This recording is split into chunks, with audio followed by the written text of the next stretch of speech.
Chicago in late October has a particular kind of gray to it, the sky pressing down low over the lake, the wind coming off the water with enough bite that people walk faster than they need to.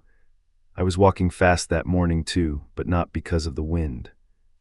I was walking toward a lawyer's office on La Salle Street to find out why a great aunt I had met exactly twice in my life had left me a 6-unit apartment building in a part of the city I had never had a reason to visit.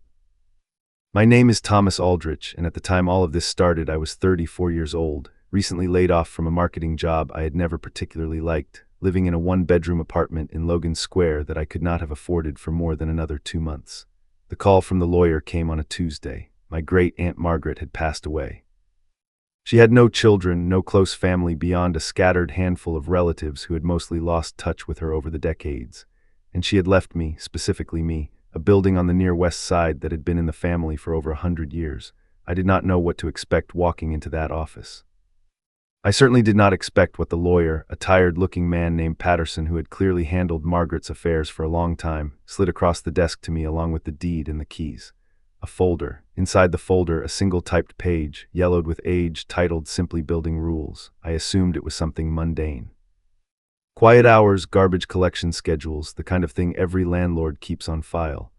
Patterson watched me open it with an expression I could not quite place at the time, something between caution and relief, like a man passing off a weight he had been carrying longer than he wanted to. He said, "Your aunt was very particular about these. She asked me more than once to make sure whoever inherited the building understood that the rules were not suggestions." I read the list standing right there in his office. Rule 1, never enter apartment 4B after dark, regardless of circumstances. Rule 2, the basement door must remain locked at all times. If you hear it open on its own, do not investigate. Leave the building and return only after sunrise. Rule 3, tenant complaints about knocking from inside the walls are to be acknowledged but never followed up on. Do not attempt to locate the source. Rule 4, the building has 7 units on the official lease records. There are only 6 doors. Do not try to reconcile this discrepancy. Rule 5.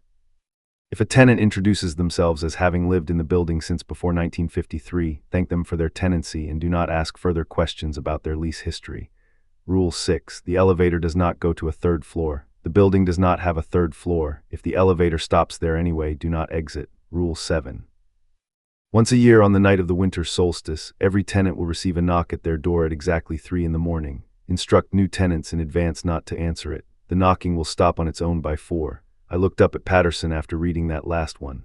I asked him, only half joking, if this was some kind of elaborate prank my great-aunt had set up before she died.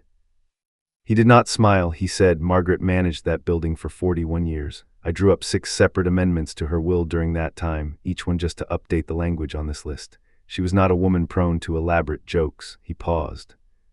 She was, however, a woman who took this list very seriously, and in 41 years, every tenant who followed it stayed safe, and every dispute that ever came across my desk involving that property involved someone who did not.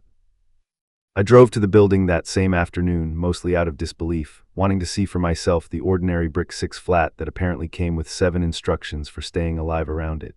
It looked completely unremarkable from the street. A handsome old building, Chicago common brick, bay windows on the front units, a small fenced yard.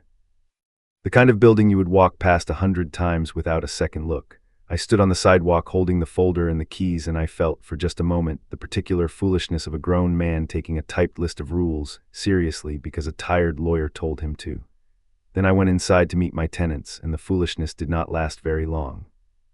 The building manager, an older man named Stan who had worked for my great-aunt for 15 years, and who I would later learn had his own private addendum to the rules that he kept in his head and never wrote down, met me in the lobby. He shook my hand and looked me over the way you size up someone you are not sure is going to make it. He said, "Your aunt give you the list?" I said, "Yes." He nodded slowly. He said, "Good, follow it exactly, don't improve on it.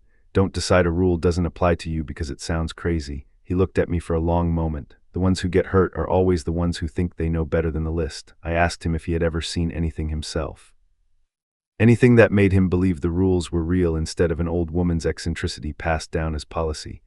Stan was quiet for a while. Then he said, "I've worked here 15 years. I've broken one rule one time in all that time." He held up a single finger once. I asked him which one. He looked toward the elevator at the end of the hall, the brass doors slightly tarnished with age, the call button glowing faintly orange in the dim lobby light. He said, "I'll tell you about the elevator, but you should sit down first." We sat down, he told me, and by the time he finished, I understood that I had not inherited a building. I had inherited a responsibility, with rules written by someone who had clearly learned every one of them the hard way, and I was about to learn whether I had the discipline to follow them, or the kind of curiosity that gets people who live alone in old buildings noticed by things that were better left unnoticed. I moved into the empty first-floor unit that same week. I told myself it was a temporary arrangement until I figured out what to do with the property. Sell it maybe once I understood what I was dealing with. Find a management company willing to take it off my hands. I am still there 2 years later. I have not sold it. I have not found a management company. What I found instead is that once you understand what a building like that actually is, walking away from it does not feel like an option anymore. Someone has to keep the list. Someone has to make sure the new tenants are told. Someone has to be in that lobby when the elevator stops on a floor that does not exist, ready to tell whoever is foolish enough to be standing there that the doors are about to close again and they need to let them. I am going to tell you what happened in my first year in that building. I'm going to tell you about apartment 4B and the basement door and the tenant who told me she had lived there since 1951 and the night in December when I almost answered a knock at exactly 3 in the morning. I'm going to tell you all of it in order, the way I lived it. But first you need to understand the rules because nothing that follows will make sense without them. And you need to understand that I did not always follow them perfectly.